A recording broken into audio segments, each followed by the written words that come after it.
Well, happy 4th of July, and it's a Friday. So for a lot of you, I know it is the start of a great and hopefully safe and enjoyable 3-day weekend. I apologize for my attire, because as soon as I get this done and have some coffee, I'm off to mow my yard. And this is kind of what I wear when I mow my yard. And a lot has gone on this past week. Certainly, things that are maybe not necessarily the best idea to equate with the 4th of July and what it should mean for all of us. I always want this day in particular, like all other important holidays, to be days where we can find common ground. I'm a little concerned that trying to politicize it, as what will likely happen later today, with the passage of the bill that has been going through Congress, and is now through Congress and is ready for the president's signature. I have a little something I want to say about that here in a minute. May not necessarily be the best idea, but we'll see. But I don't like the idea of equating political actions of today, even the passage of legislation, with what our founders did in the July of 1776 in establishing this country. I don't feel like those are proper equivalencies, and modern politicians, regardless of party, regardless of what they're trying to do, should not be trying to equate the passage of budget and policy legislation with the establishment of our country, and the reasons for the establishment of our country, primarily the protection of natural rights. So we'll see how that goes. With respect to the legislation itself, if you happen to see the economist Kyla Scanlon, she does a lot of work for CNBC. She's kind of come to the same conclusion that I came to many years ago, in that if you want to understand modern politics, you need to be following professional wrestling. And there's an interesting parallel. The president, a couple of months ago, talked about how he wanted to create or use reconciliation to facilitate an omnibus, which is what the legislation that he has on his desk now is, to not only continue to advance the tax policy that he established during his first term, as well as the expansion of tax cuts that he talked about during his campaign for office last year. He wanted to tie that also with other policies that he advocated for during his campaign, and you could say were campaign promises, like increased funding for increased immigration enforcement activities, as well as expanded defense spending focused in particular areas. He wanted all tied together into one big, beautiful bill.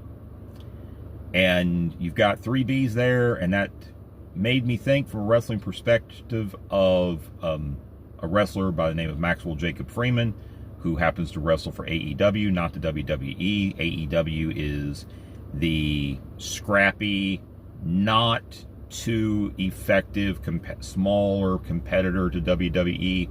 You can see them on TBS and TNT on every week.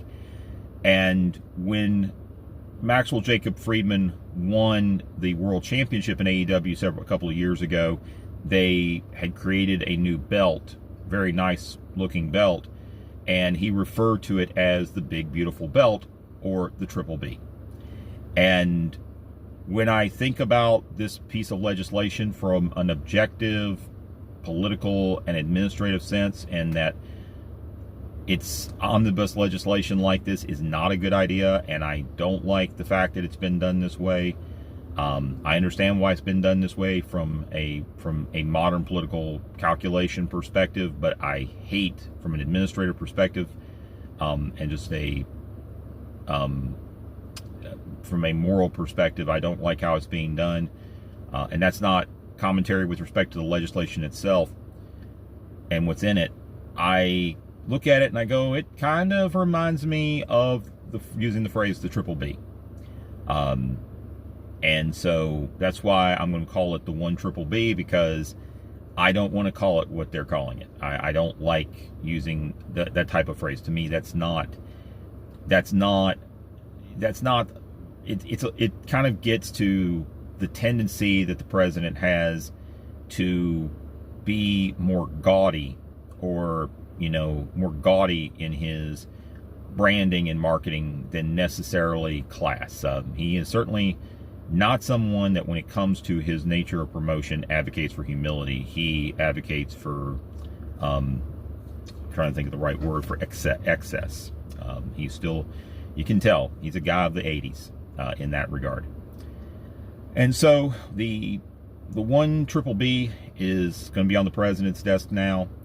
The tax policies related to it, again, this was to continue the tax policies, which was really the only domestic policy success he had in his first administration, was advancing tax cuts at that time.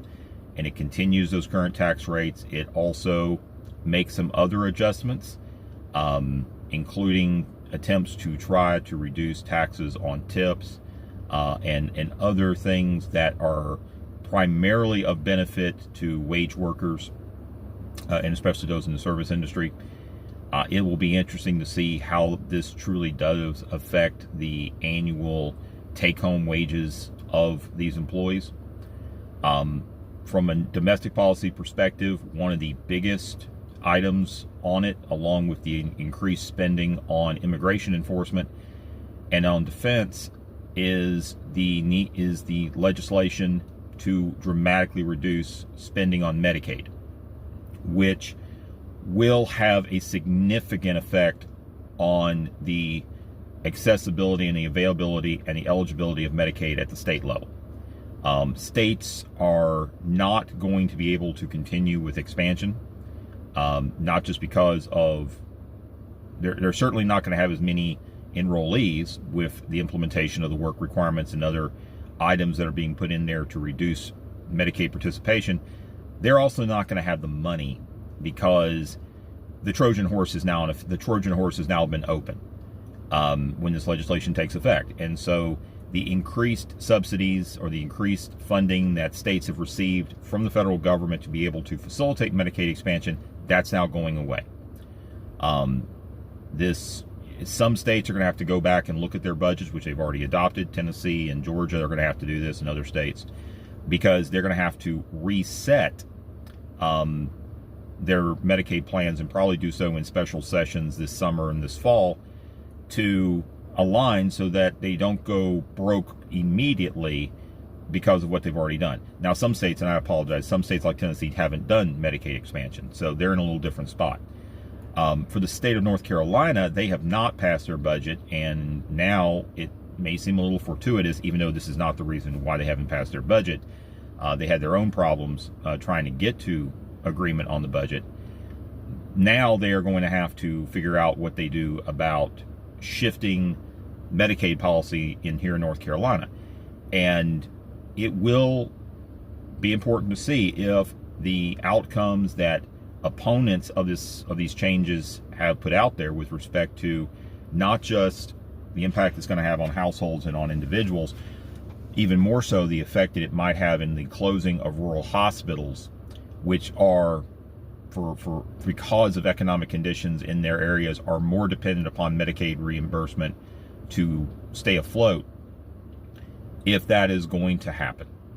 And state leaders are going to have to look at this. So this is going to require state legislators to do some work and figure out what is the path that they choose to move with. I doubt that they're necessarily going to be like, okay, we'll try to figure out a way to cover the variance in cost ourselves. That would likely mean tax increases at the state level. I don't see a lot of appetite for that. More than likely, what you're going to be seeing is a reduction in accessibility to the programs, and then it's going to be figuring out what's going to happen then. Is this going to lead potentially to those who have been eligible recipients in the past, who can work, moving back into the labor force, or potentially moving from one job to another so that they can earn the income or gain health to pay for their own insurance, or to take jobs or be in position to take jobs that have insurance built in as a benefit? I don't know. because the administration, in my opinion, has not done a very good job as it has advanced for this policy to talk about, well, what does the implementation look like? They've not really talked about that. And I think they should have done that. That's a way to talk about it, because what they're really doing is they're just leaving the door open for people to think, well, okay, great, we solved the problem. We're not going to be, our deficits are hopefully, well, I mean, deficits are still going to go up, but we're not at least going to be spending money on an entitlement program. The fact is, there are people who are using it. And so the question is, what does it look like? So what is this going to look like in the next year or two? And we just don't know, at least at this point. So we've got to think about that as we move forward with the implementation. Now that it's law, we got to move forward and think about how do we adapt in a way when it comes to implementation. And a lot of this work is going to have to be done at the state level. So did want to share that today, even though it is the 4th of July. I hope everybody has a safe and enjoyable weekend and a safe and enjoyable Independence Day, and that you are mindful of truly what we have here, whether you are in favor or oppose the politics of the present. We still live in a great nation, made possible by the will and divine providence of God, and I'm very grateful to be an American, and I hope that all of you are as well. So take care, have a enjoyable and mindful Independence Day, and a good weekend. Take care.